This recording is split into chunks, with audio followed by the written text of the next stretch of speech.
Let us pray. God, we thank you for life. We thank you for this day that you have made. Now as we come and gather together as a community, we need your spirit to breathe fresh upon us. For you ordain government. You ordain order. Now we pray blessings upon this gathering, that as we share, we will share in love, we share with sincerity and from the heart, and that your people will be receptive from each candidate that has mounted this place tonight. So I pray blessings upon their families, that this will give you glory and honor in all we do and say. But it is in that name that matters the most, the name of Jesus. Amen. Amen.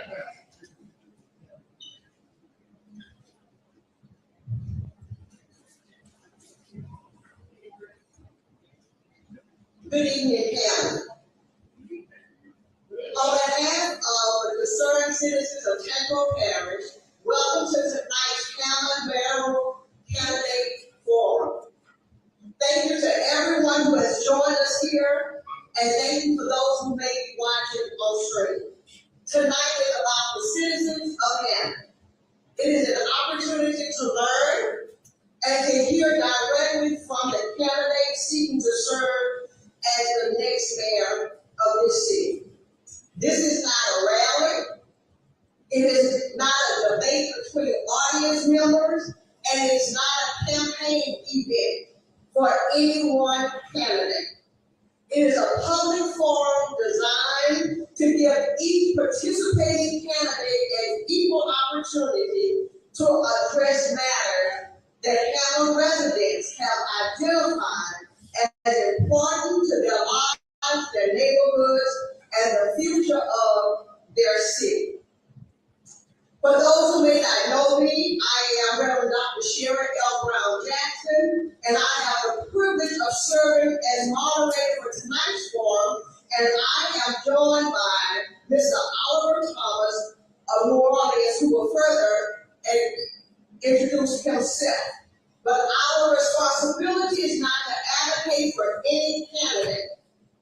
Our responsibility is to protect fairness of the process, to keep us on time, and to make sure each candidate has an opportunity, an equal opportunity to respond.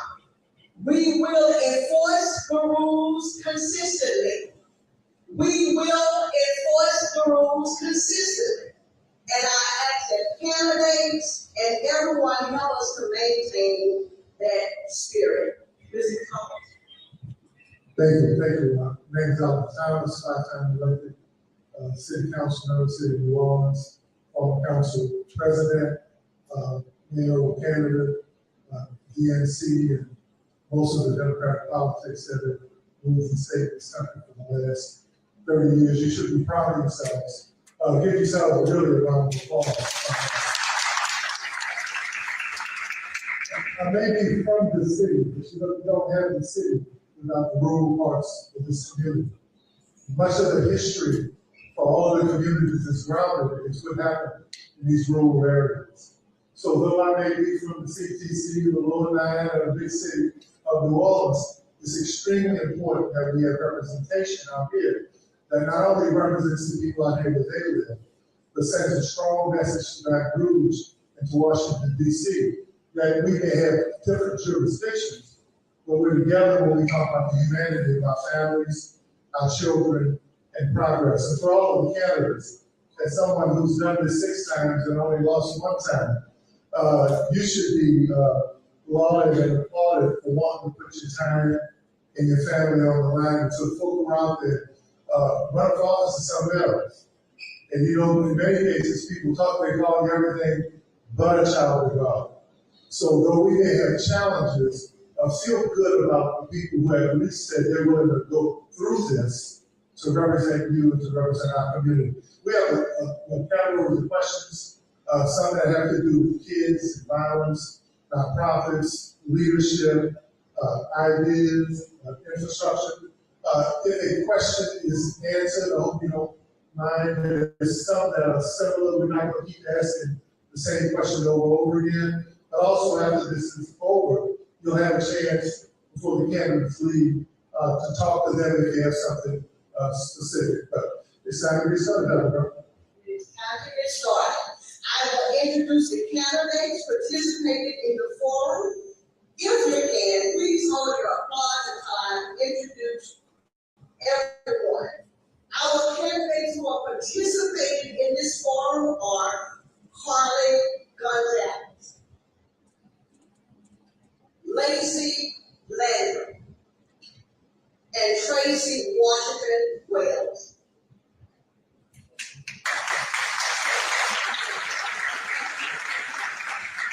Candidates, thank you for being here and for agreeing to participate in this public forum.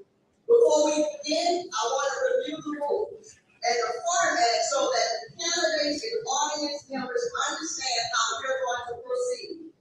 First, every participating candidate will have equal time and opportunity to respond.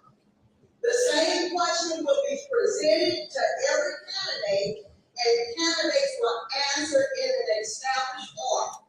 Each candidate will have 3 minutes for an opening statement, 3 minutes to respond to each question, and 3 minutes for a closing statement.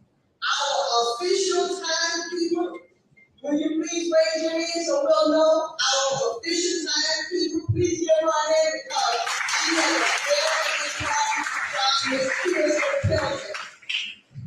When you receive the signal that your time has expired, please complete your sentence and stop. We may have to interrupt you if you keep going on and on and on. We will. That is not personal, but it is necessary.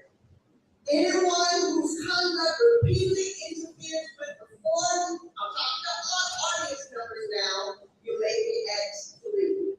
We thank everyone for respecting these guidelines.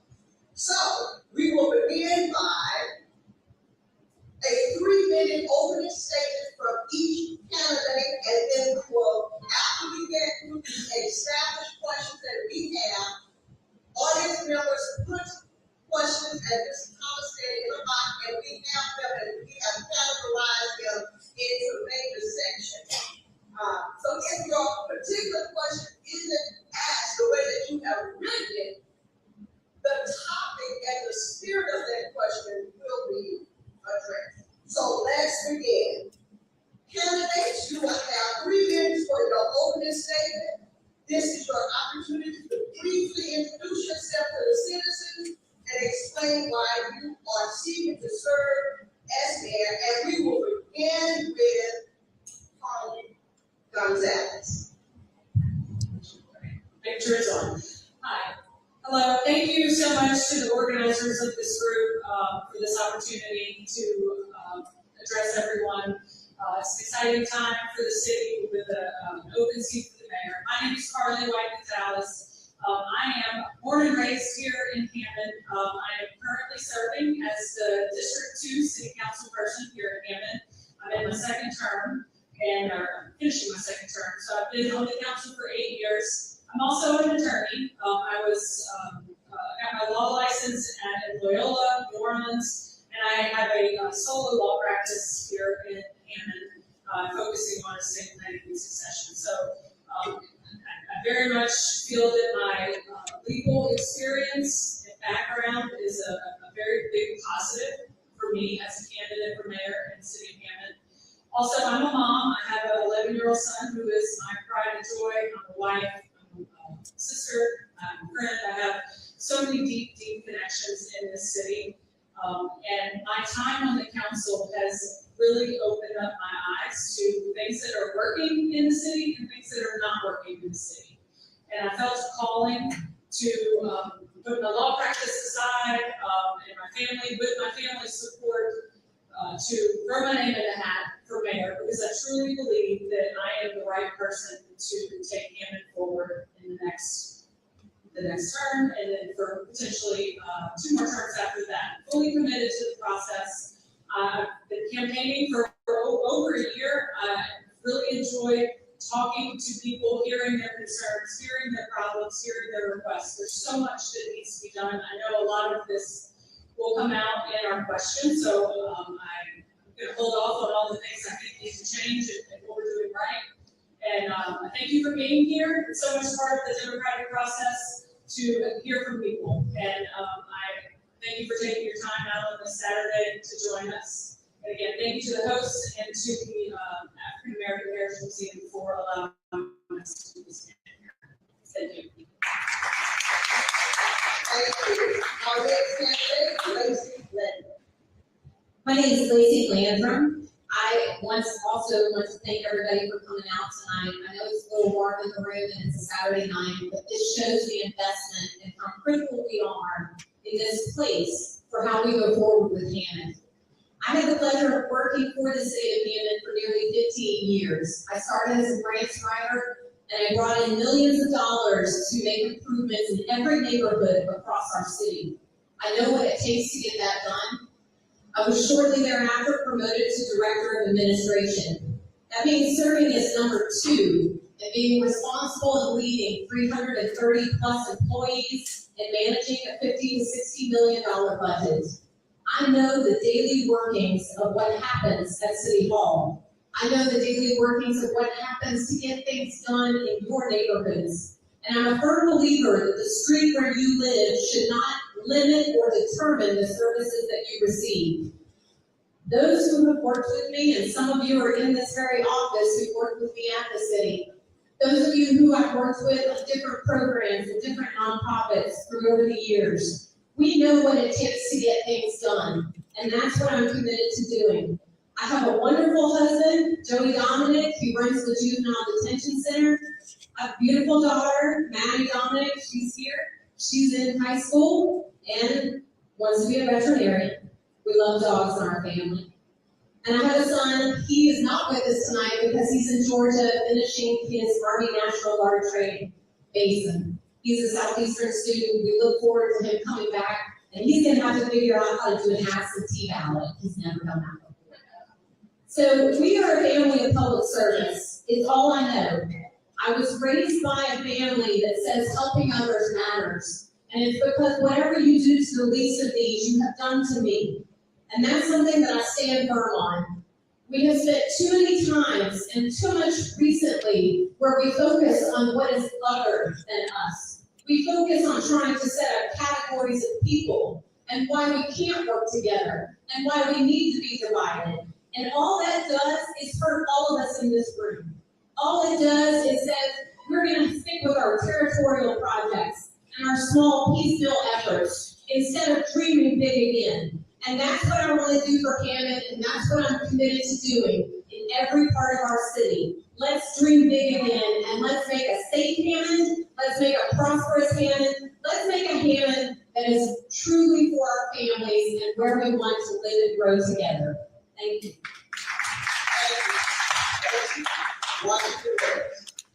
Good evening. It is an honor and a privilege to be here tonight. I'm running for mayor again for the second time. One more time. I ran in 2022 against 3 other candidates, and one was an incumbent. And I made it to the runoff, which means Hammond was then on the verge of change. So I entered the race again because it's time for change. I have been a public servant for well over 30 years. I have worked at every level of government, from state to federal to local. I began with the 21st JDC District Attorney's Office. Then I went on with the state, with the Department of Health and the Department of Children's Services. And then I went on with the U.S. Food and Drug Administration. More recently, I turned down a job with the Department of Justice because I wanted to seek this seat. I believe in Hammond. That's why I'm running. I believe in the people of Hammond. I believe in the prosperity and the potential of Hammond. I believe that it's time for one city unified, one future for all citizens, one Hammond for everyone. It's time for us to have leadership that leads, that listens, and that delivers. I am ready to lead and provide all of those things to you. It's an honor and a privilege to be here. I look forward to answering the questions from the moderators as well as the questions from you all. Thank you very much. Thank you so much to each of the candidates for introducing yourself. So we're going to move on to our topics. And the first one is public safety, policing and public safety. We begin with one of the most basic responsibilities of municipal government, the safety of people who live, work, worship, attend, and conduct business in the county. Public safety is not simply about enforcement. Residents also want to know whether enforcement will be consistent, fair, and responsive. So, here's the first question.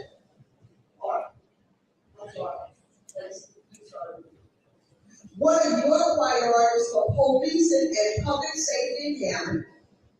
And how will your administration ensure that laws and ordinances are enforced consistently and fairly across all neighborhoods? I know how difficult public safety is, because sometimes what happens on one neighborhood may be very different than what happens in another neighborhood. Sometimes we create kind of a cookie cutter situation and we say, let me apply the same community policing efforts over here and supply that vanilla across the board to the entire city. I don't think that's the way to go about things. I think we need a police department that is very much boots on the ground, that is very much responsive and knows the neighbors in your neighborhood. It's about having people who are as invested in your neighborhood as they are in their own. And it's about establishing both those relationships built on trust, as well as examining the data and knowing where the hot spots are. What are the trends? What are the things that we are seeing that we need to change? We need to pivot somehow to truly address. And I think sometimes that gets overlooked as well. We just want to go out, we're reactive. We need to be more proactive. Part of this is also about prevention strategies, and that's across the age group. There are some very simple things we can do to better engage our juveniles' time as we go forward. We have lots of discussions at our house about the problems with our juveniles in the community, and who's going to mentor and who's going to lead them. I'm sure we can talk more about that later. But what I see as policing is about stabilizing and making sure that you have precision policing. It's a very specific way that you look at each neighborhood. It's a very specific way that you build relationships, and it's a very specific way that you build trust. Not after something has happened, but well before something has happened, because that trust leads to better prevention. There's simple things like lighting, like stamping out some of our blighted areas, like having a gang unit, like having a drug-focused unit, like having places that know exactly what is happening and how we can then turn into some of our more task force groups, some of our resources that are even outside of Hammond, how we can use those to come in, to take guns off the street, to take drugs off the street, and to make sure that our neighborhoods are safe. It's all of those efforts together and realizing that it all comes from hiring the right police chief. And I'm sure we will talk about that as well.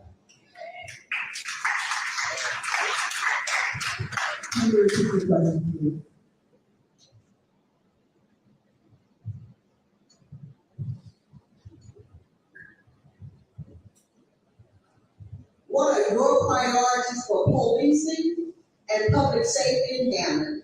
And how will your administration ensure that laws and ordinances are enforced consistently and fairly across all neighborhoods? So to start with that question, public safety to me encompasses the safety of the entire city across all 5 districts and in every neighborhood. The legislative body of this city is our city council, who sets the laws and ordinances, along with our state and federal laws that must be abided by. Leadership starts with the top. So our police department will follow the lead of the chief. The chief is selected by the mayor, but I believe that the citizens should also have input into that as well, a selection of the chief. In addition to that, I believe that our hotspots, as Ms. Lacy had stated, was we should have what's called substations. We know where the hotspots are, so why not put substations in those areas where you can have additional police, not just downtown, let's talk about it, we're gonna talk about it, but across the city, because safety encompasses us all. What about foot patrol, where the officers get to know the citizens in each community? So it's not just District 3 or District 1 or District 4, but it's all 5 as the same. So what does that look like? 1, selecting a chief that believes in true community policing. 2, having a police force with a high morale, which encompasses communication, having town halls where the police department will come out and interact with the various communities across the city. And then 3, working collaboratively with other agencies, such as the Office of Justice and the Office of Juvenile Justice. I'm sure we will get into the hot topic of juvenile crime because we have an uptick in it, but we must also remember that we must have interventions in place. And what better way to have those interventions as other than with partnerships between nonprofit schools and other organizations. Thank you.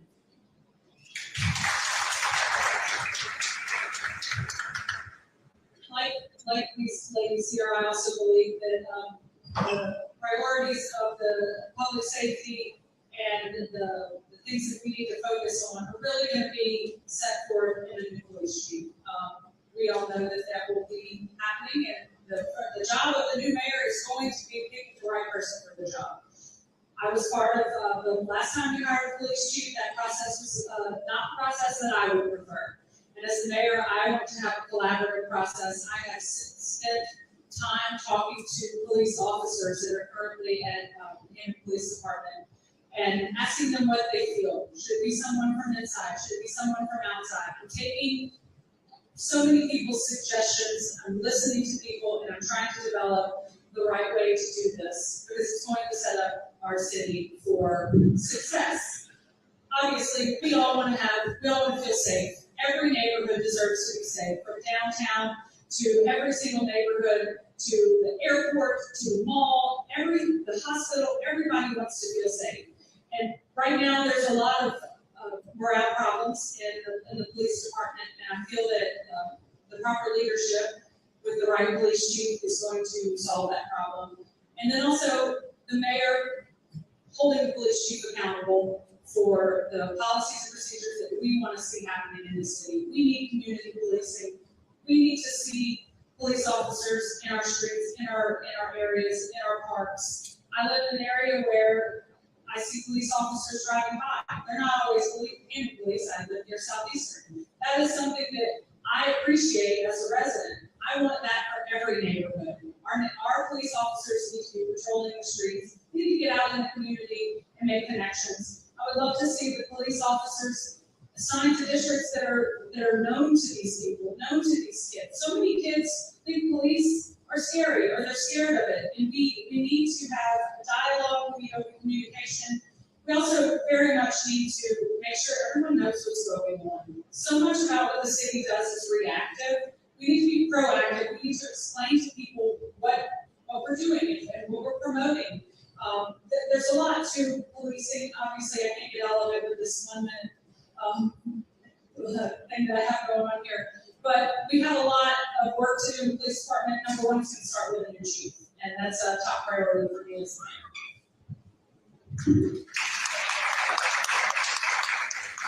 The next topic is going to be engagement jobs and economic opportunity.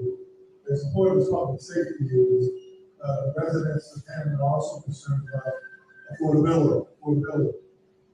We know that wages have not kept pace with inflation and cost of living. What is your plan? We're going to start with this question as well.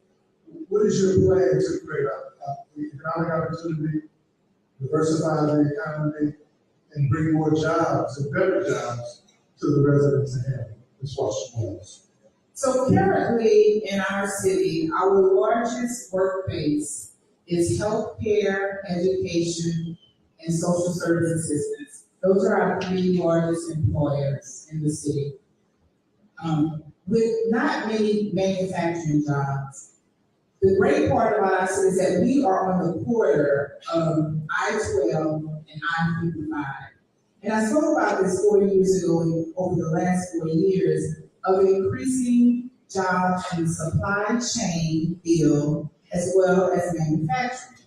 Southeastern University currently has an awesome supply chain program. So if we can bring more manufacturing jobs and more supply chain jobs, that would increase the living wage. Some facts that we know is that right now in the city of Hammond, our poverty rate is 28.9% approximately. But if you break that down along race, which most people don't like to discuss, but among the white population, the poverty rate is 18.6%. And among the black population is 56%, which means that there's a problem with families just meeting the basic needs of housing, food, and clothes. And that's an issue. So we have to have an economic development program that, one, trains people for new job opportunities by partnering with companies that we can train the people that they need. Two, work with our schools because companies would not want to come to an area where the schools aren't thriving. So it's good to see that our schools have increased with the teaching and the academics, but the mayor's office can partner with the schools to incorporate more programs where we can fit the bill of new companies coming in, but not negate the fact that we already have thriving businesses here and help them expand those businesses and train people that they need to bring into their facilities as well. So that's what I would do with the administration. Train across the board, see new industries coming in, and then partner with our partnerships at the university. Thank you.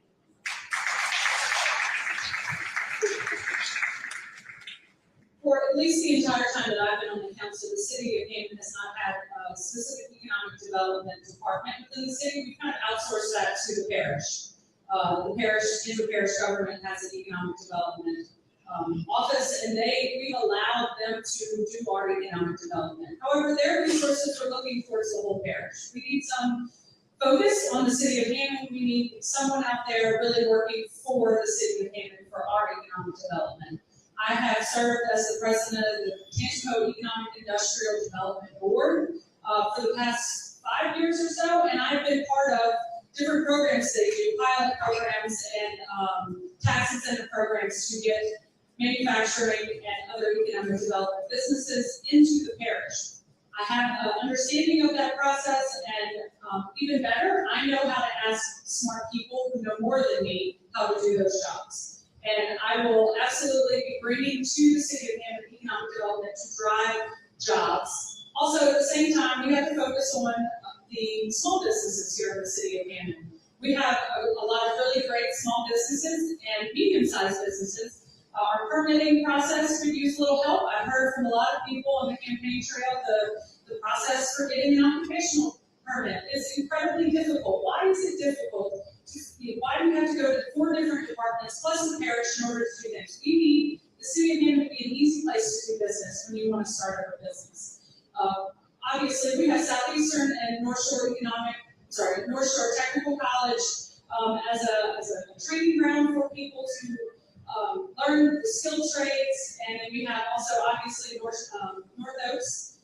We have jobs here. I recently talked to leadership at North Oaks, and the people that work there, they don't live in the city. There's reasons for that. We have so much work to do to get people to move here, live here, and there just has been not a lot of collaboration with city government and these economic drivers. I have those connections already. I've been making them for over 8 years, and I have a history of being connected to all these people because I'm born and raised in Hammond. So I believe I'm the right person to make these important connections, to get jobs, to grow jobs, and that again will lift up the affordability issues that we have in our city, and it's everywhere, but we have to worry about here right now and stop outsourcing it to the parish.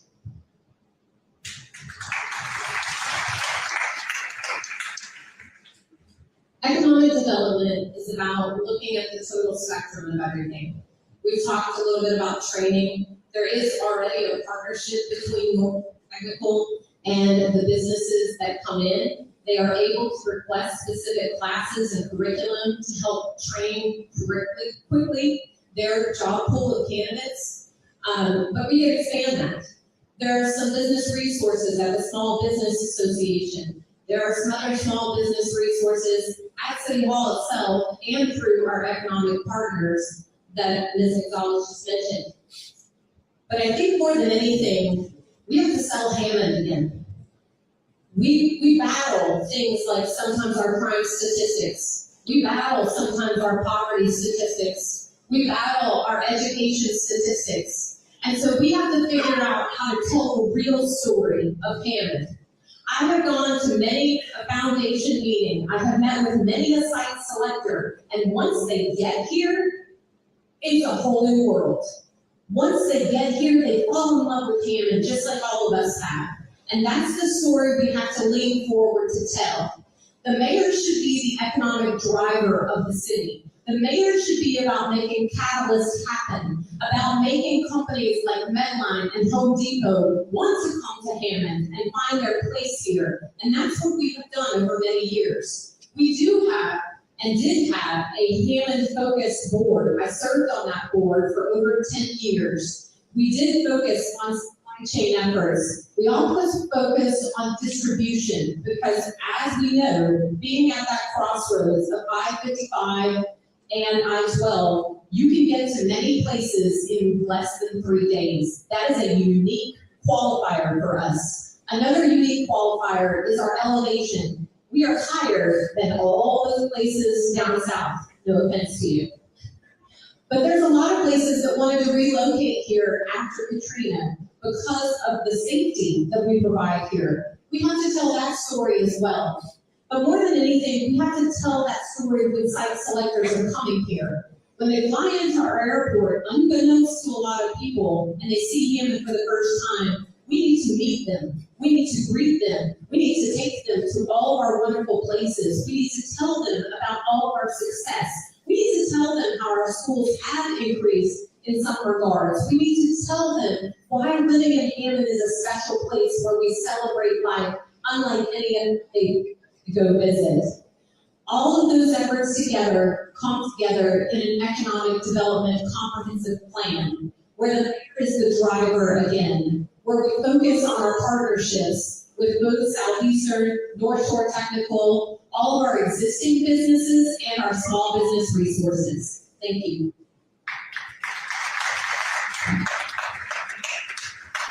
Thank you. We're going to transition to the next set of questions. And this focuses on homelessness, housing, and emergency services. Hammond residents have raised concerns about people experiencing homelessness as well as the availability of emergency shelter and supportive services. So the question is, what role should the city play in addressing homelessness, and what specific steps would you take to expand access to emergency shelter and supportive services for our most vulnerable residents, and how would this be funded? Thank you. So there's kind of have two issues here, the homeless population and the emergency shelters. I'll speak to emergency shelters first. While on the council, I was approached to create a committee for the homeless shelter committee to determine where we can use city resources for cooling and warming shelters. On a day like today, and when it gets hotter, people who don't have access to air conditioning, how can we allow the city's properties to be used by these people? And I very much believe both with the homelessness issue and emergency shelters that it is not the city resources that should be used as in taxpayer dollars should not fund a homeless shelter. But absolutely, if we have the Kennedy Center, right?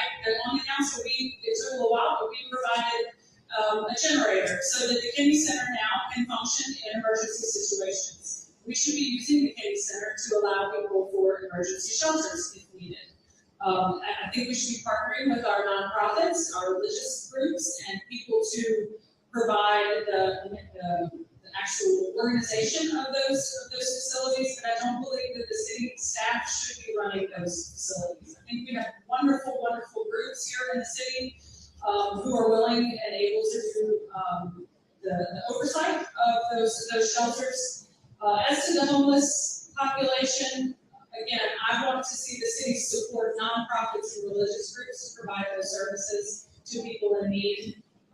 And as we create and make our city better, then we lift everyone up and we can hopefully tackle those situations. There is federal money, state money, there is so many resources for this. And I would like to see us empower the nonprofits who are better suited to take over these issues.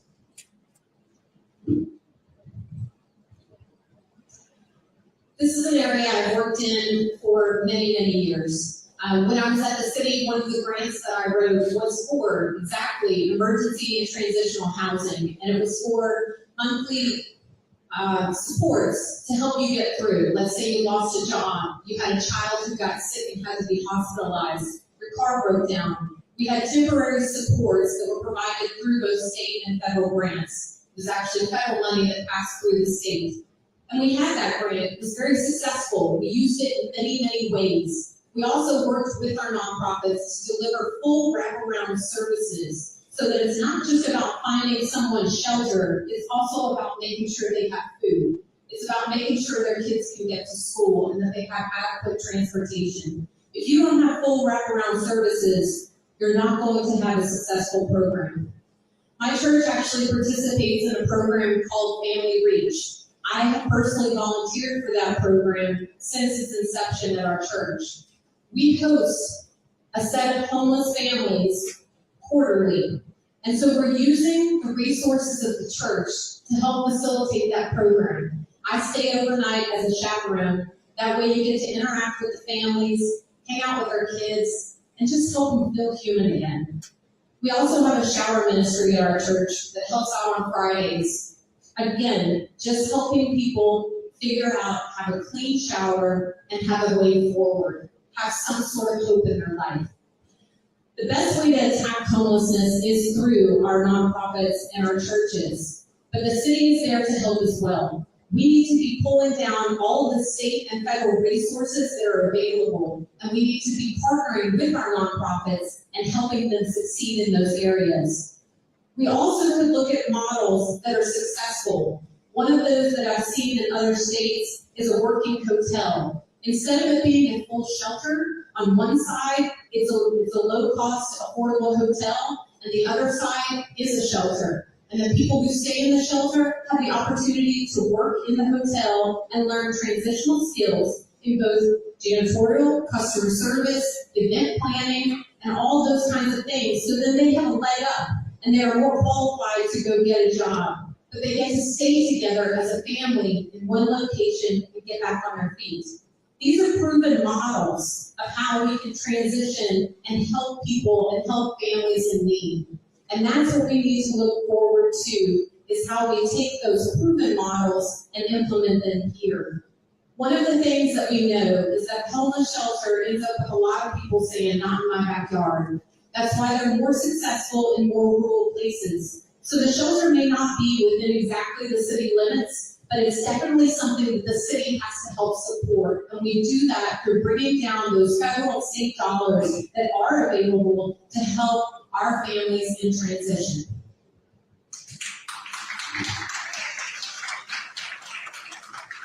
So first of all, we have to remove the negative moniker from the homeless population.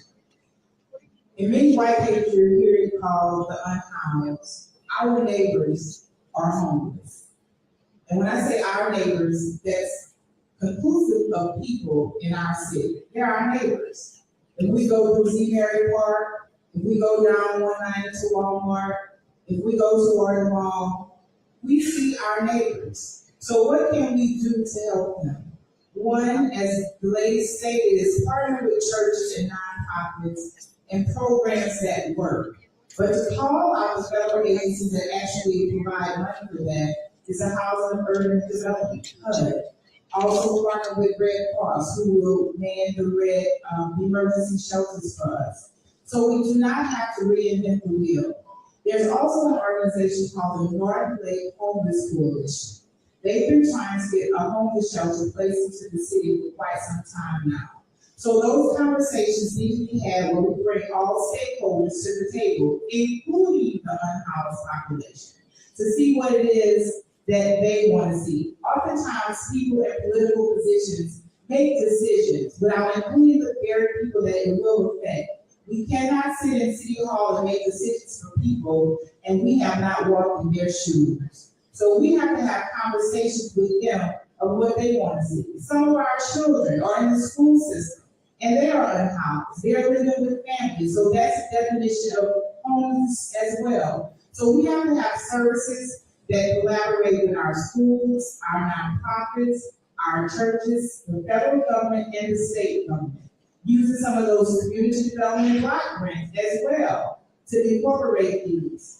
As far as the emergency shelter service goes, we have regional opportunity to partner with Baton Rouge, New Orleans, St. Tammany, other areas where we can collaborate and stretch out our dollars so we can meet more people.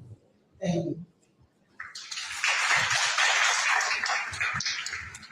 Tonight, what I really appreciate this discussion is the former chair of the Katrina Recovery Committee and the past chair of Public Works Committee. This is our canvas, this is a very important question. The Build Back Better $1 trillion initiative that started Biden's extremely important. America's infrastructure is falling apart. Both cities or suburbs or communities, in many cases, infrastructure is 100, 150, 70, 50, 60 years old. If we can't drain the water, if we can't have potable water to drink, if we can't pass down the roads, if we can't flush the toilets, we can't live in our communities. What are your plans for drainage, sewer systems, passable roads, and infrastructure that allows us to continue to live and thrive in our communities? Infrastructure is one of my big things to talk about. I've had the pleasure of working on many of our capital major construction projects and seeing them to fruition.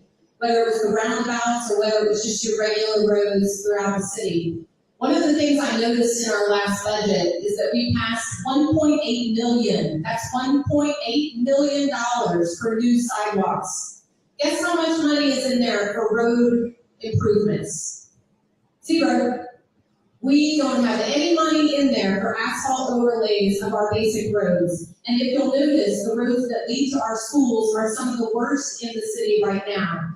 I drove every road in the city of Hammond and took pictures and did a full assessment of where we need to improve those. That's first, one of our major priorities, and that's going to be one of my major priorities in the next year of getting our roads repaired. Water and sewer, we've made tremendous efforts in our sewer system. We used all the federal dollars that we had in our special ARPA funding, all went to improving our sewer system because we know how important that is. But one thing we've left out is a full study of our sewer treatment plant. We don't know if that plant is going to work out for us for the next 15 and 20 years. And we certainly don't want to be left with a plant that is insufficient, because we need our toilet to go the right direction, not the wrong one.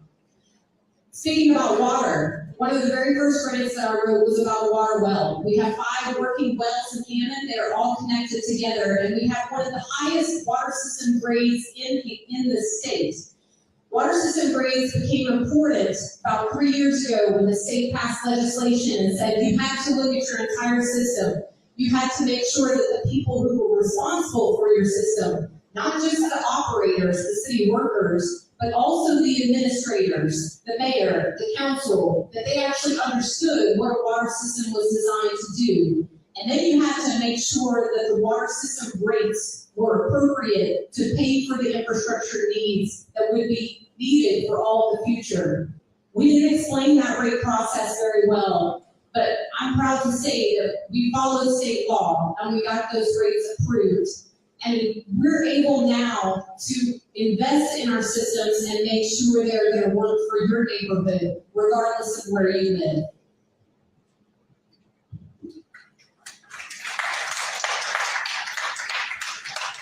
So when we speak of the sewer system and roads and drainage, and I just heard Ms. Landrum say that $1.8 million was spent on sidewalks and none on roads, we have to understand that the current responsibility of road repairs and rehabilitation is left to the parish. Because there, I would change that, because we need to bring our road improvements in-house. That should not be a parish responsibility. No one on the council could explain, or from the administration could explain how that contract operates. So we need to get clarity from that as well. When it comes directly to sewer, I live right here in the district in which this building is, and for years, sewer had been backing up into homes. Communities had to redo their floors over and over again. In 2026, you still have sewer backing up in people's homes, and that is unacceptable. I failed to mention in my opening statement that I have a degree in public health from Lee Dillard University, graduated magna cum laude. And in public health, one thing that we understand is that if you have a sewer problem, you have an overall public health problem. Your children will have respiratory issues, your elderly will have health issues as well, because sewer, we all know what that is. So if we don't redefine how our infrastructure must be rehabilitated, using the monies that are set aside for that effectively and efficiently, not just taking cameras to find holes, but actually repairing them, working with the engineering department to ensure that the areas that have the most damage, if you will, are repaired first, and then it trickles down. So as an overall plan in the mayor's office for sewer rehabilitation, continue to work with the engineering department and use the funds that are set aside for water and sewer to bring our infrastructure system up into the 21st century where we are.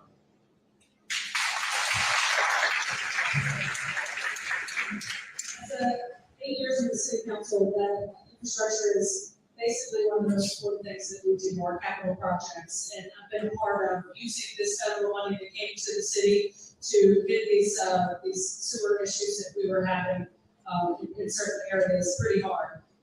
We are not doing it on a schedule. I don't see that the administration is making sure that we are following the improvements of sewer and drainage. We have old pipes. District 2, a lot of you don't hear me fussing at the council meetings about a lot of these issues because I get them done before the council meetings. But we have people who sewage backs up in District 2. Absolutely. We have significant infrastructure problems in District 2 as well. But I work directly with the administration and the department to work on those things and the engineer. We need a better oversight of how we do our infrastructure. As to roads, that's been one of my biggest frustrations in the past 3 years. Asking the mayor to please put money towards asphalt overlay. The parish stopped doing it. We just kept being told, ask the parish. We finally been told by the parish, we're not doing it, give us money.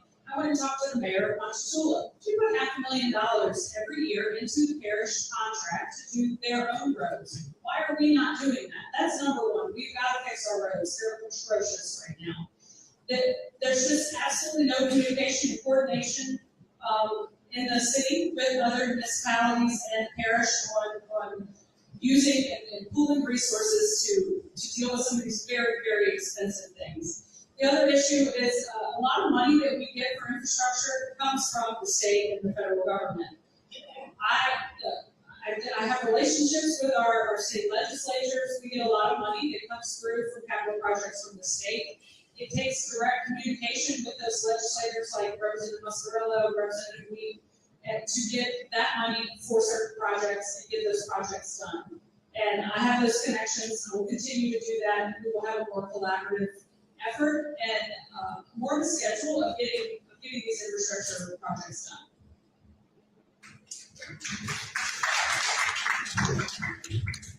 Okay, we have two more questions we're gonna do before we go into the audience questions that you've already submitted. So this question focuses on government transparency and accountability. Citizens have expressed a desire for information from city government to be easier to access and to understand. Here's the question. As mayor, how would you improve communication, transparency, and accountability to Hammond residents, particularly when it comes to major decisions affecting their neighborhoods and taxpayers' dollars?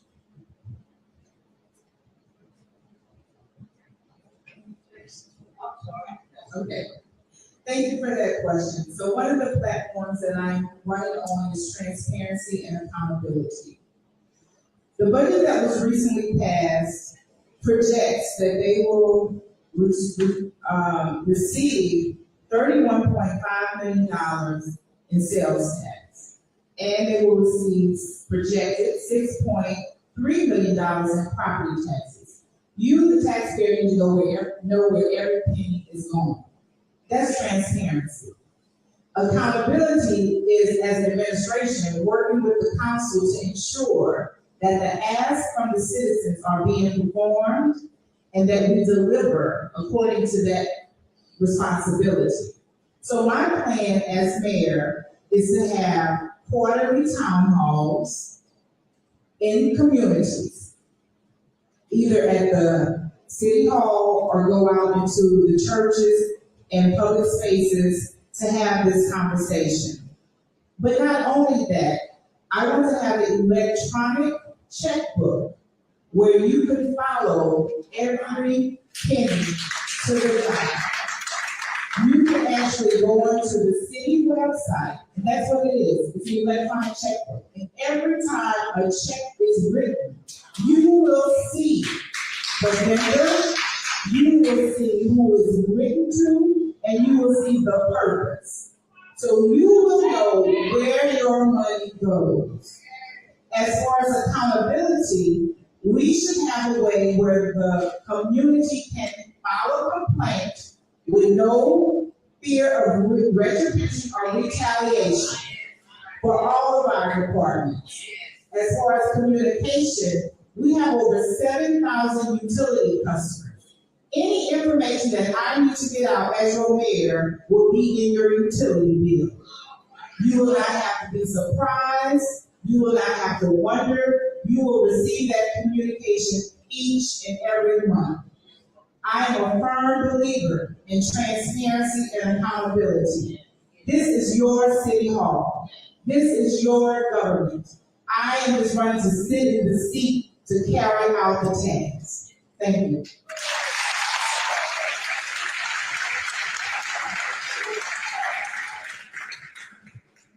One of the reasons I wanted to run for mayor is because I see a breakdown in communication. And one of it is directly what I am involved in, which is on the council. We, as the council members, we find out things that the administration wants us to vote on. A lot of times we don't find out about it until about 72 hours before we have to vote.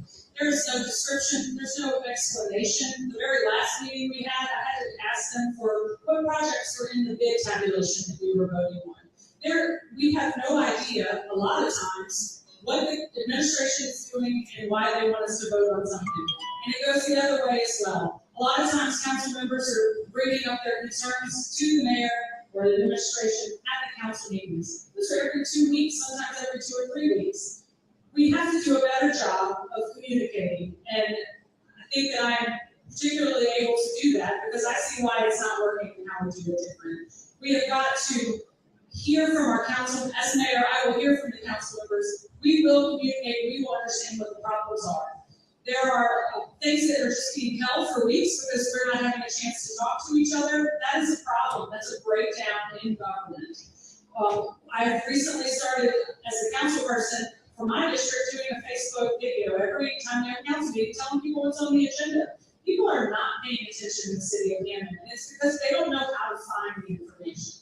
I want to do a community newsletter. I want to do a weekly address as the mayor. We've got to start having people understanding what's going on. I think that builds energy, that builds trust, that obviously is transparent. We all live here, and most of us have no idea what's happening. Until it happens, it's all reactive. I want to be a proactive mayor, explaining to people what is going on, what our projects are, and listening to their input. Our council people are so important. They are on the ground in their communities, finding out what's needed. They have to be able to talk to the mayor, and the mayor has to be able to actually respond to those inquiries and keep us informed of what's going on. For example, if I have a person who has, they're complaining about a dead tree, I report it immediately, and then I get no follow-up. No one tells me that it's done, so then I can't report back to the person that we took care of it, or why we can't take care of it. It's a complete lack of communication breakdown.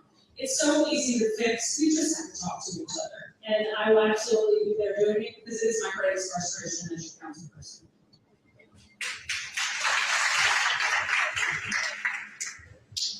Communication is one of my passions. If anybody jumps on my Facebook or sees what I've been up to, you're going to see a whole lot of videos about trying to make city government work for you and trying to make city government easy to understand. I drove around in my Jeep with a glass of water so you could see how much the roads were bad. I actually, when I was director of administration, created a little PowerPoint with poop emojis, no less, to explain our sewer treatment system and to get a bond election passed. I don't think anybody else has whipped out the poop emojis. But you've got to do what makes sense to people. You've got to meet them where they are. City government is complex. There's a lot of moving parts. And so you have to make sure that what you're explaining makes sense to people. And that it's in a place where it meets them where they are.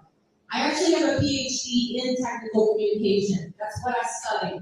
It studies how people process information and how you take very complex things and make them simple so that everybody can participate, so that everybody can exercise their voice and their opinion about what you're doing. I believe in taking advantage of our technology. There are tools I've already looked at. One is establishing a portal on the city's website that not only allows you to go and just click on a map and say, here's where I see a pothole. Here's where I see maybe a tree that needs to come down. Here's where I see a problem. Or here's where I see something really great going on. All of those things can be noted on a map. Your complaint goes there, and then it's trackable. You can always go back there. You don't necessarily have to call City Hall or wait on an email to find out what the status is. It's transparent. It's accountability. Another thing you can do is, as Ms. Wells talked about, an open checkbook. I've already researched all of those. That was something I was working on before I left the city over 2.5 years ago. It's an easy way to address what the city's expenses are, but you can also see the revenue coming in. So you understand better, here's the fiscal position of the city. You know who the city does business. You know there's not any side business going on or any backroom deals. You know exactly who the vendors are. And then that may motivate you too to say, I want to be a vendor in the city.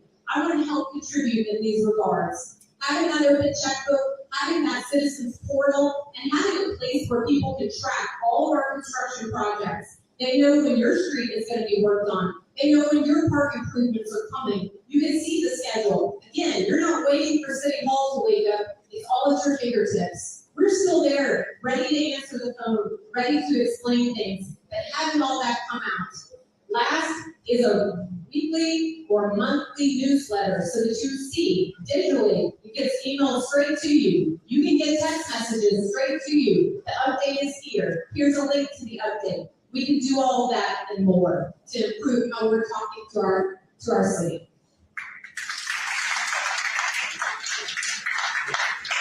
The last time we selected the committee, I think it's a foundational question for this candidate.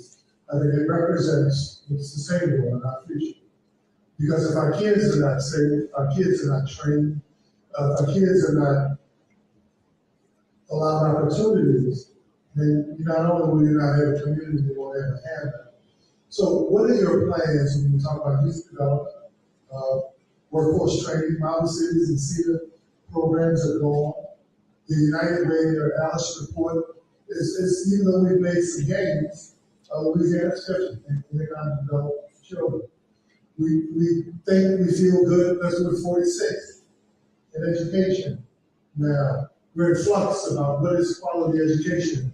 Where can you get it? Public schools, and even private schools, is it up to par national standards? So what are your plans to develop those areas, workforce development, youth opportunity? And the committee was really like the second part of it. What are your plans to make it sustainable, given the fact that even when programs are successful, if one administration leaves and a new one comes in, that successful program isn't funded and it goes away. How do you deal with both those issues? Youth opportunity, workforce development, opportunities for youth employment, and sustainable programs that stick around even when you're not there.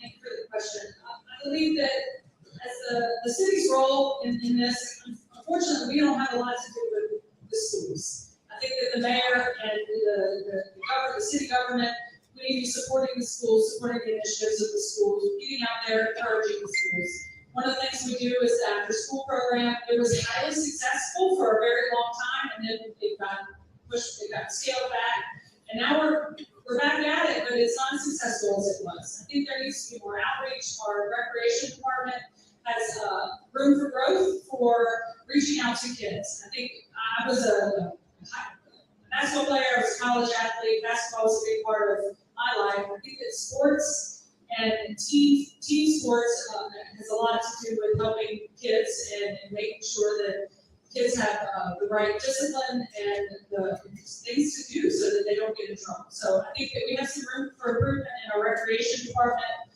They've been toying with collaborating with Chapakila, which is a separate entity. I think we have a lot of room for improvement there. And trying to support all of the government and nonprofits that work with kids. The city needs to be supporting those entities.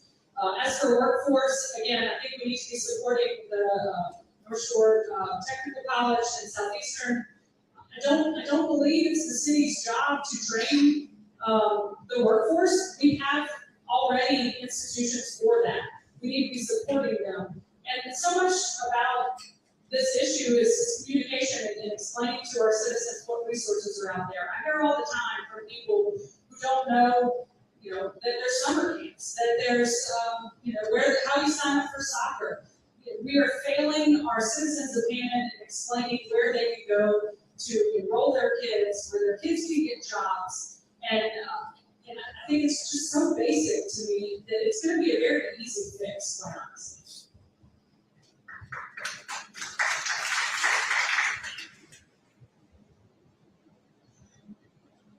There's three things that I think we can do. First, I think we change the hours of our recreation department. I think we look at the Kinney Center as being a hub of opportunity. And I think it would be, look at that as being an anchor within our community. It can be a space that offers additional programming, whether that's tutoring, whether it's a formal after-school program, whether it's a mentorship program and a place where you explore new careers, Whether it's a place where we have members of the Chamber of Commerce and some of our other business owners coming in to say, here's what I do, here's what it takes to get to what I do, here's what you need to study, here's how you need to focus. I think that's important, and making those connections for our kids is incredibly important. That's why I sponsored, number 2, a mentorship program for our youth. I think if you partner the success of our business community and the success of our entrepreneurs with our youth, they see more than what they may have grown up with. I certainly didn't know that I was going to be in city government. If you had asked me a long time ago what the mayor did, I would be like, the mayor, huh? I didn't know what that was, but then I found my passion. And we can do the same by offering opportunities to our juveniles to have those mentorship opportunities where they're learning something specific, they're seeing it in action, and they're talking to people who actually do that, rather than just hearing about it at school, maybe seeing a flyer at a career fair. They're invested and they're creating a project together with that business owner. The third thing I want to do when it comes to juveniles is actually have an advisory committee. Because as we have mentioned, sometimes we create a whole bunch of programs that don't mean anything to the people we're trying to help. We've got to ask them what's important to them. Believe me, I have a teenager, I ask her a lot what's important to her. And often her ideas are very different than mine, and they're way better. That's what we can focus on. In terms of workforce training and in terms of outreach, we continue to work with North Shore Technical and with Southeastern, but we also look at our own city jobs.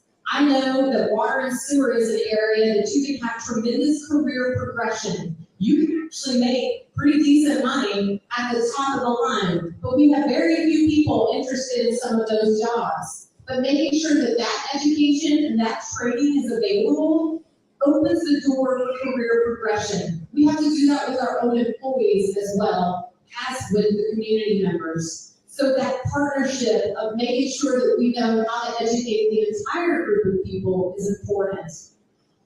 All of these can be shared in just one simple concept, Lemonade Day. Let's bring back Lemonade Day for our kids to figure out how they start a stand, how they ask for a permit, how they develop a menu, and how the older kids help them to build a successful lemonade business. Thank you. Well, anyone who knows me, truly knows me, the youth are my passion. You may not see pictures of me with the youth, but I tutor, I do ACT prep.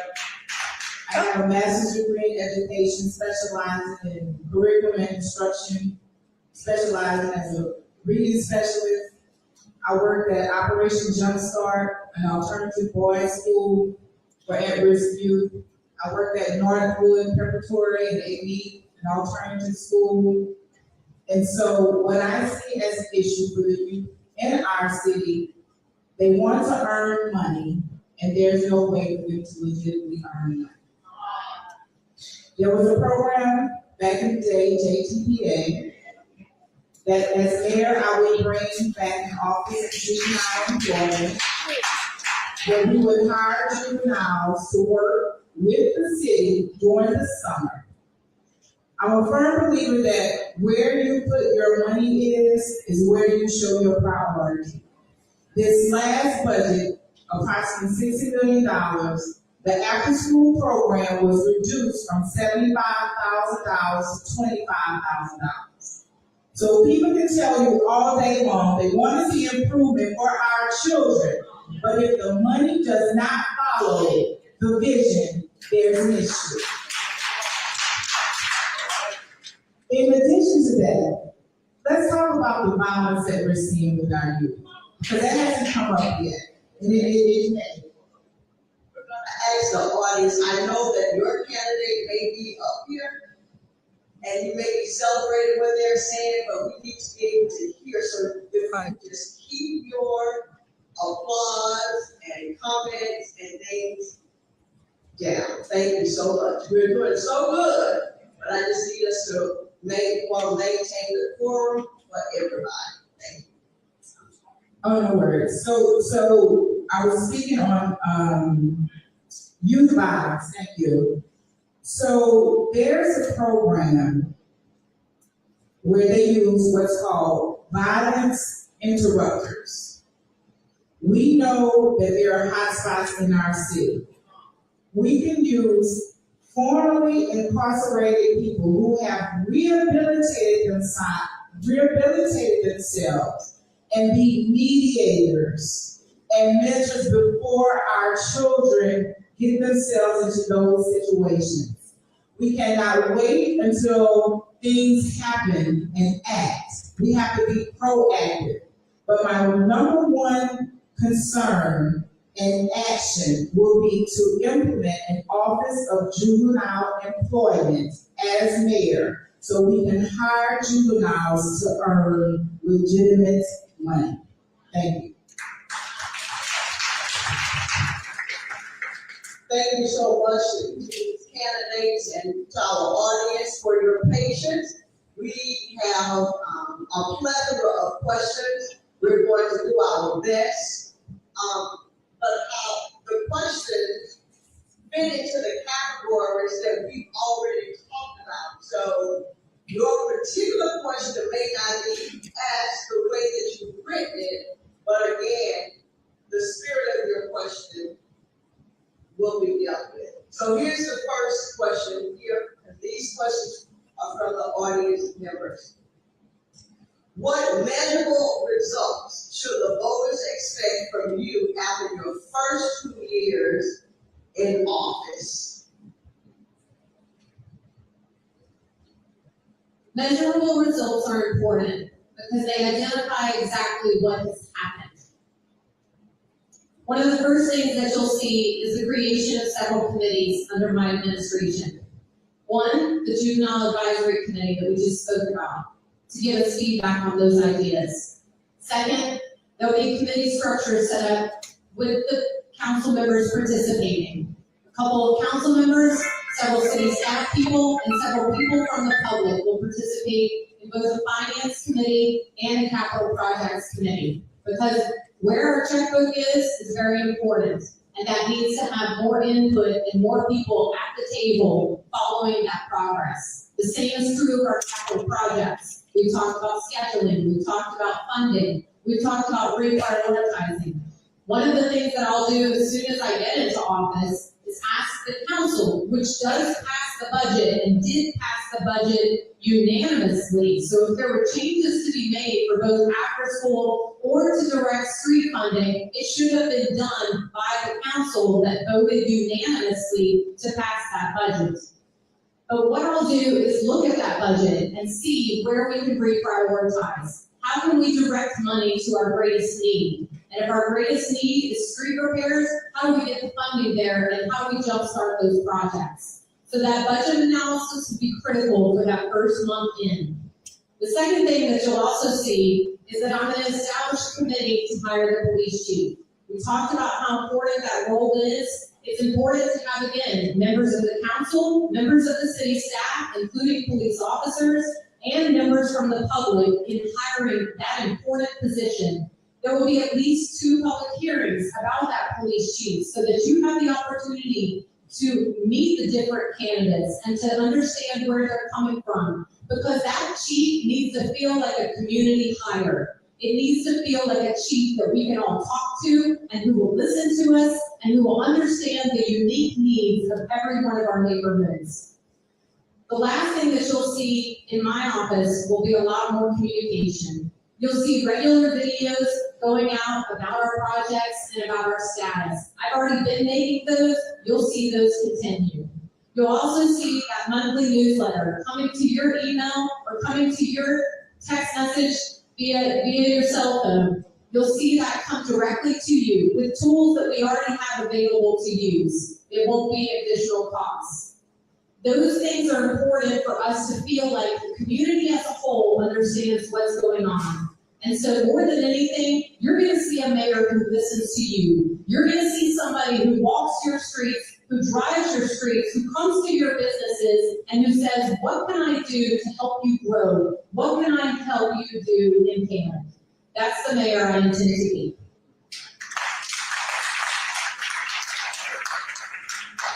So in 2 years, what would be the measurable things that we can see? In the first 100 days of office, I plan to meet with every department head and every employee so I can hear what works and what will not work for them. In 2 years, you will see a cleaner city because we know how many ditches and drainage systems we have, and we can just put them on an automatic schedule instead of you having to call to request that service. In addition to that, you will see a city with more lights. Our city is so dark, we have to have a lighting program, not bright lights like New Orleans or Vegas, but just enough lights to deter crime. And to piggyback off what Ms. Lambert said, we will have a new police chief with community involvement and selection of that chief. Transparency is very important. During the time that the previous chief was elected, everything was not disclosed to the current council. There was no transparency in that process. So I promise you that it will be transparency in the selection of the chief. It will be accountability for your monies. The online checkbook will be live once the IT department puts it on there because it's not anything that I have to research. Sanitary Parish is currently doing it, so it's just implementing that technology change. So that can be a day 30 implementation. So you know where the taxpayer dollars are actually going. So in addition to a cleaner city, lighting up the city, accountability with the checkbook, also your drainage and roads, you will have more input. I stated previously that currently the parish was overseeing the repairs of our roads. I would like to bring that in-house where the city has oversight of that program. I will work collaboratively with the city council. Communication with all 5 council persons are very key. They represent you. And so when they're representing you, they have to have communication with the administration to carry us forward to be a successful candidate.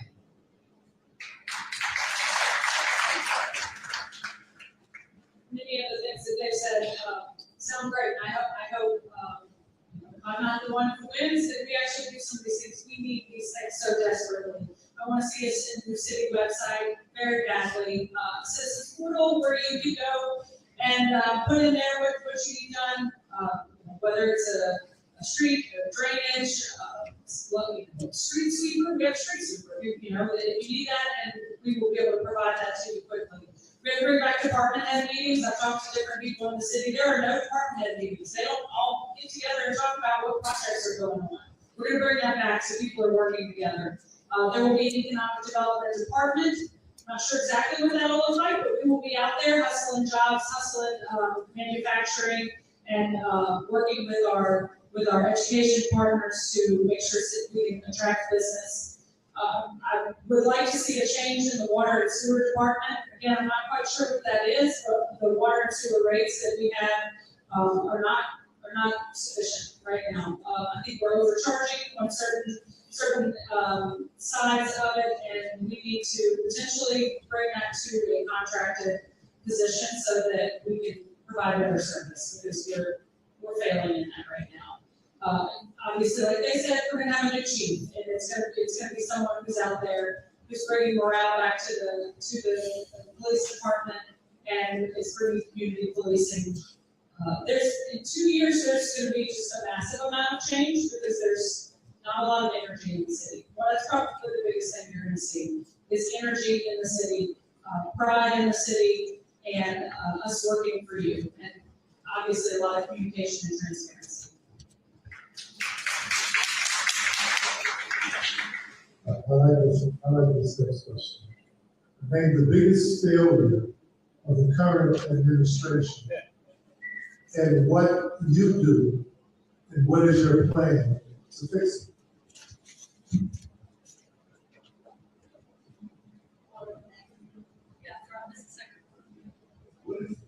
What is the biggest failure of the current administration and what is your plan to fix it?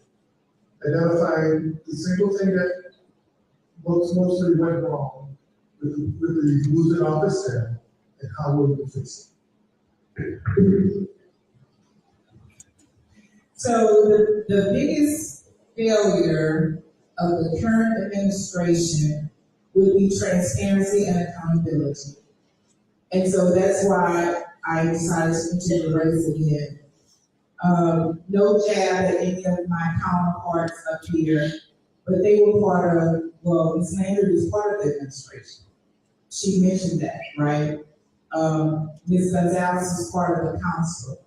So the transparency was not there because maybe for the last 3 years, and we have to talk about this because it's an undergird in our city. There was no transparency with the police department. And what I mean is there were issues that the African American community came to the administration with, and it was not properly addressed. They asked for changes to be made. And many people may not know, but there was a man who was beat by our current chief while he was in handcuffs.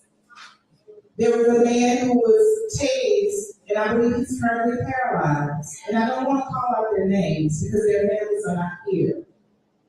And we have to have a society where all people come to the table to have these hard conversations. I'm running on the premise of one city united, one city, one future, one Hammond.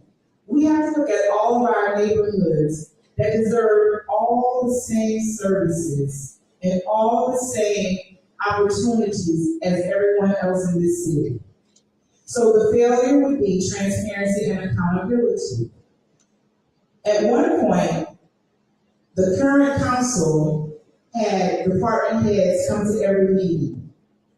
And that stopped. So that stopped communication. We have to have an open communication between the administration and the city council. In addition to that, I would like to say, as mayor, I will listen to all of him. I will listen to your concerns. I will listen to your complaints. I will take your comments and ideas and implement them to the best of my ability to have a successful Hammond for our businesses, for our children, for our elders, and for you. Thank you.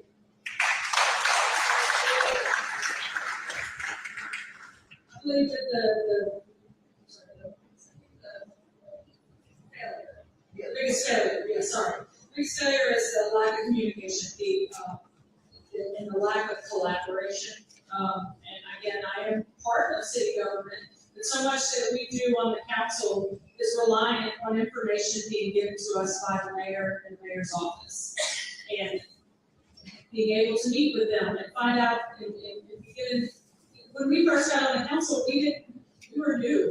There was no training, there was no open dialogue, there was a lot of things lacking. So it has led to 8 years of a lack of communication and the inability to work together. And so that has driven us to where we are, where I believe city government is not functioning in the capacity that it needs to be. And a lot of that has to do with communication, being open and honest with each other and working together towards a common goal without biases and personality issues that we have. We got to rise above that, and I think that communicating with each other and being open with each other is the first step.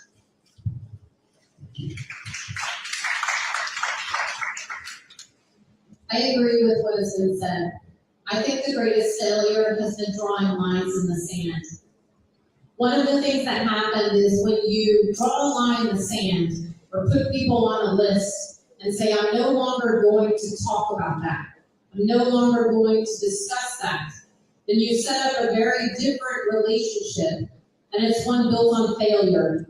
It's almost like a marriage where you just stop talking to each other because you can no longer agree on anything. That's really where city government is at this point. It's one of the reasons that I had to leave, because I had to figure out whether being mayor was something I wanted to invest in. It's something that I had to clear my head in because there was such disagreement And there were so many arbitrary lines drawn in the sand that we could no longer communicate. And that communication is critical.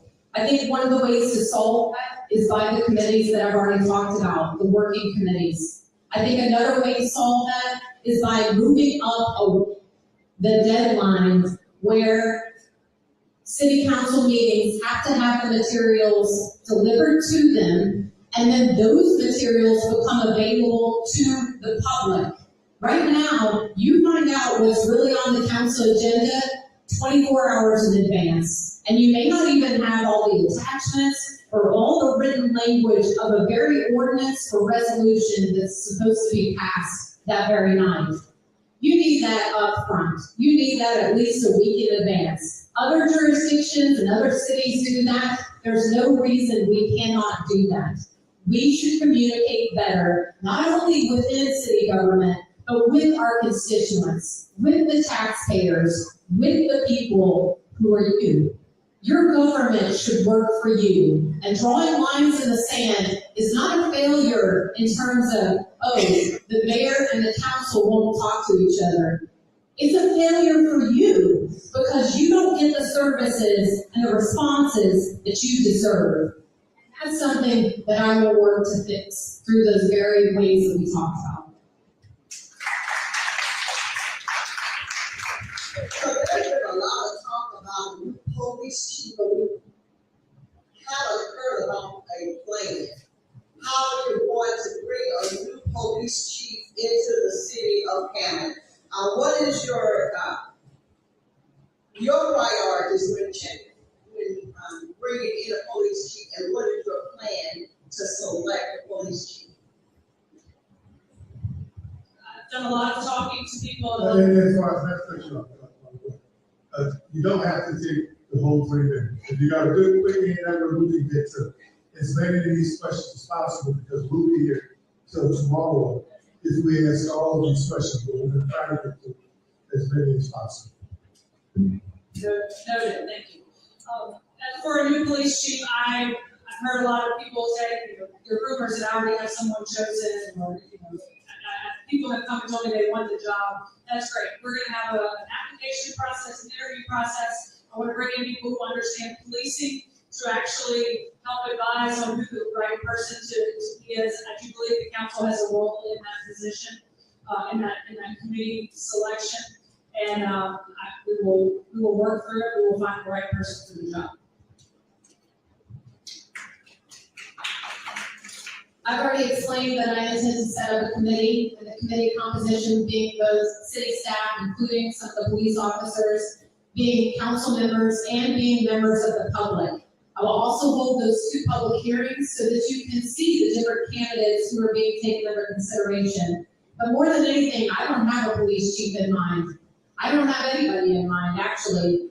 We need a full application process, and we need a recruitment process so that it's not just a local community. It could be a bigger process than that. But we need a full and transparent process so that this chief feels like it's a community hire, and so that you understand what the chief's priorities are, you understand what their approach is, but more than anything, we've got to have a chief that is engaged in our communities.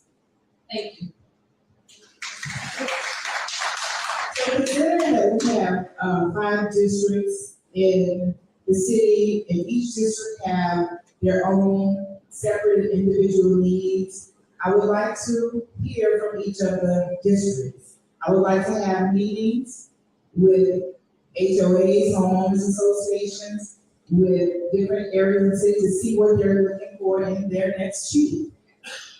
Also, through the application process, once it's narrowed down, I would like the communities to sit in and ask the potential chief questions, because that is going to be the next leader of that department. But not only that, speak with the current police officers to see what their expectations are. We have to have a chief that's honest, that has integrity, that's open to communication with our city citizens. And so it will be a collaborative effort of all involved.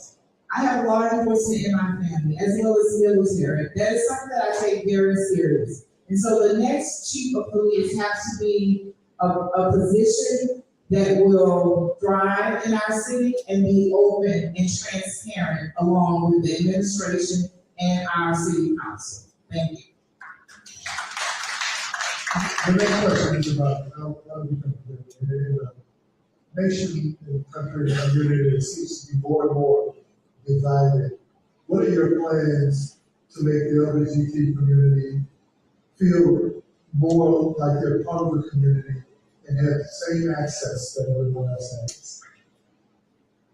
Could you repeat that? I didn't hear all of the questions. In a nation and a community that seems to be more and more divided, what are your plans to make the LGBTQ plus community feel like they have access and they're part of the community? Well, I think everybody is part of our community. I have worked with many different groups, many different community organizations. I have friends in that community specifically. I have plenty of people that I reach out to and talk to about their different perspectives. And I think as long as you can have a mayor who listens and a mayor who understands and tries to understand where you're coming from, then you can benefit from that. I think Hammond has to be a place where everyone feels heard. And I think sometimes we felt like maybe it's a good old voice system or it's a system where I just don't know the right person to call for something. But more than anything, City Hall needs to be a place where you find acceptance, where you find a place who's going to listen to you regardless of your idea. Sometimes the best ideas come from the strangest places. Sometimes the best ideas come from places that you never thought they would come from. But all of a sudden that person said it and you're like, that's what we go with. As long as we have a city hall that is open to listening and open to understanding and open to your ideas, that's the city hall that can move Hammond forward. As a Christian, as my foundation, one thing that I always do and have taught my children to do is show love and kindness to all. There is no separation. And I welcome the question, Mr. Thomas, because there's so much division. But we have to see our city as a whole. Right now, there's an attack on diversity, equity, and inclusion. And that may very well include the population you mentioned. But I see it as a whole. There's no diversity, equity, and inclusion should be in city government. Every person that comes into our city should feel welcome. And if they are not, we should have something in place in the city administration where they can come and let their voice be heard with the mayor to see what can we implement to make sure that there are no offenses in our city. I see, as my platform say, one city, one future, one Hammond. I want a whole city with no division. Thank you.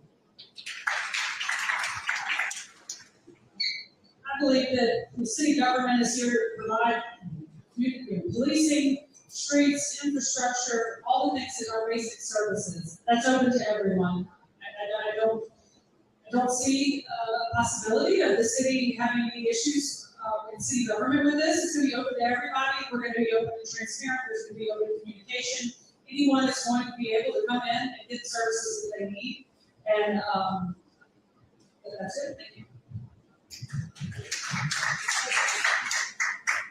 Our last question.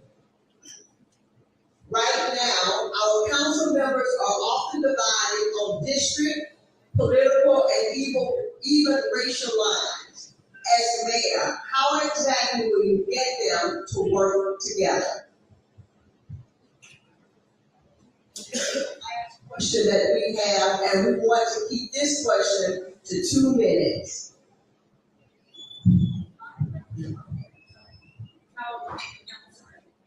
Right now, our council members are often divided on district, political, and even racial lines. As mayor, how exactly will you get them to work together. I believe that the mayor should be working with the council members to focus on the city as a whole and addressing the districts and all the needs of the city. There are districts that are not that divided in how we're saying, you know, I have people of color in my district, you know, the other districts we're broken up very, very diverse. We're all representing everyone, and the mayor needs to be doing that, and if I am mayor, I will do that.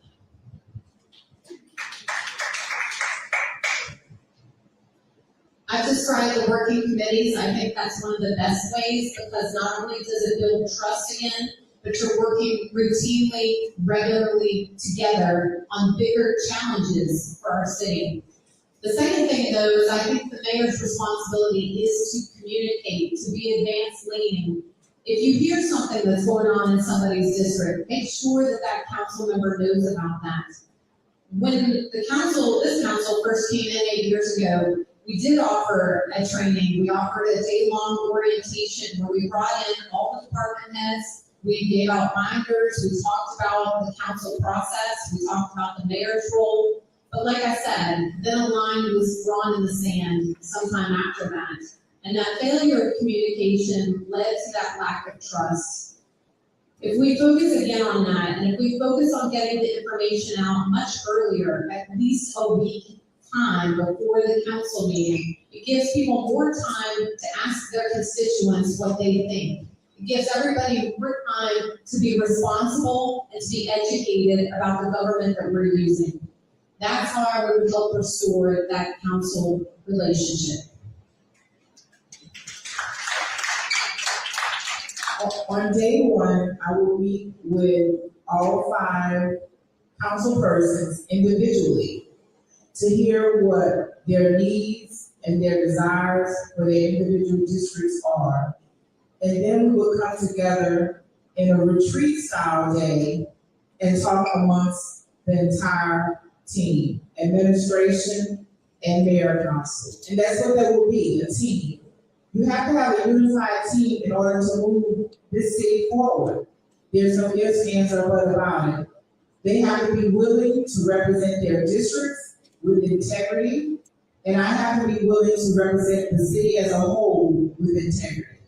And when we come together with open communication, with transparency, with accountability, then we can move our city forward for the next 4 years. Thank you. Guys, let's get all of the participants in time. As someone who's done a lot of these panels all over the world for politics and infrastructure, and as someone who won 5 elections and ran for mayor and did most of these issues, for concerned citizens of Sherri Parish, this has been very well thought out. The participation has been, I'm really proud of people here for participating. And let me say this to Ms. Gonzalez, Ms. Langford, and Ms. Washington Wells. You guys have some very good candidates. Amen.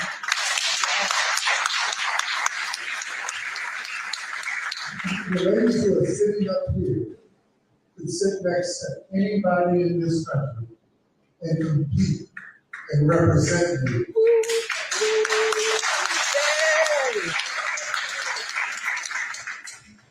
When I got into politics as a former athlete, and I hope you guys take this to heart, there was something that I learned in politics that I didn't understand. I didn't understand the term sore winners. And in politics, we had too many sore winners. Once they won, they didn't want to talk to the people they competed against. Come on now. Once they won, they didn't want to ask the ideas of the people they competed against. And once they won, they went back to their team, forgetting that the entire community, you're leading a team of the entire community. In New Orleans, right now, none of the people who ran have gotten together since the election. And the person who won has not talked to anyone who ran. So if you want to talk about bringing the community together, how do you bring the community together if you're not willing to work with the people that you compete with? individual efforts will not solve the times that we're in right now. Whatever your race, your gender, your religion, your culture, or where you live, America's potential for homeless and Hammonds and New Orleans and Louisiana problems are so deep and so profound that it's going to take everybody to fix it. Yes. So I would hope that you guys work together in the spirit of the concerned citizen wanted to do, and with these residents and the people that you're going to represent and serve. And that is, when you win, making sure that everyone in the community feels like they're part of the team. Sorry, bro. Thank you so much. We're going to have our closing statements from each candidate, and I'll make an executive decision that we're gonna have it in 1 minute. We're gonna do it in 1 minute because we've heard a lot already. All right? And so, I'm gonna make sure the mic's on since mine keeps cutting out. I'm running to be mayor because I care deeply about it. I'm committed to making sure that every neighborhood gets represented. I'm committed to finding ways, and I have done this repeatedly in the past, of how we show up and how we get together on making and building a better Hammond. I didn't just run for office and start showing up to events. I didn't just run for office and start leading or start volunteering in our community. I've been doing that for over 18 years. I've been helping our community and building every one of our neighborhoods for more than 18 years. And that's what I'm committed to doing 24/7. No side hustles, no special interests, just working to make a government that works for you and that gets things done. Thank you.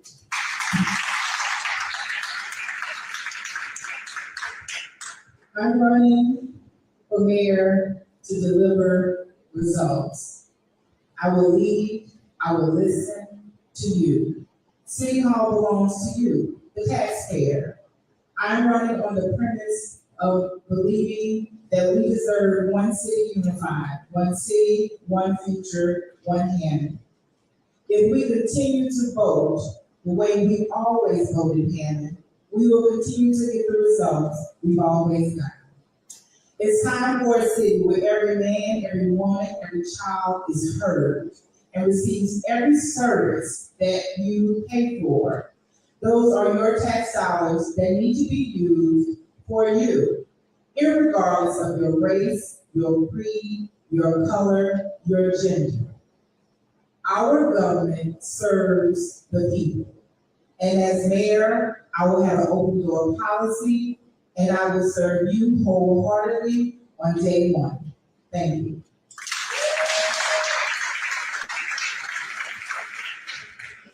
8 years ago, I was inspired to run for city council because of my 3-year-old son. He's now 11. He's the reason that I got into city government. He's the reason, along with all of his friends and all of the people in this community, that I feel like I'm ready to step up and take this role as the mayor of the city of Hammond. I know what works, I know what's not working, and I'm inspired to be able to represent you. Number one, and most importantly, is to be an advocate and have an open communication with the citizens. We're so lacking that. It is so time for that. It's time to bring energy and focus to the city of Hammond and continue to make this be a great place to live. My family came here generations ago. I'm born and raised here. I have deep roots in this town. I want my child to grow up and want to stay in this town and have the opportunity to be here. I hope that you'll consider me for mayor and appreciate all of you tonight. thank you so much to each of the candidates for joining us. And thank you to the concerned citizens of Hammond County for putting enough. Oh, Tracy, you didn't want to vote? Okay.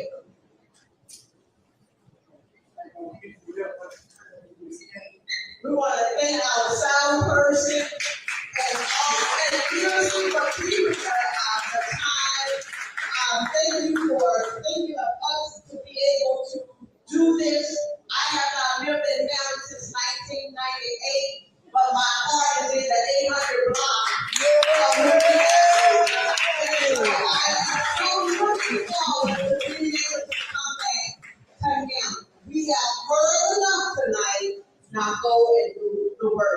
all be well. Yay!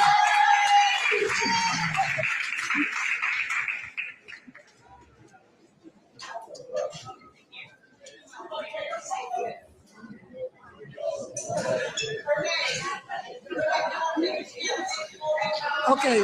Okay.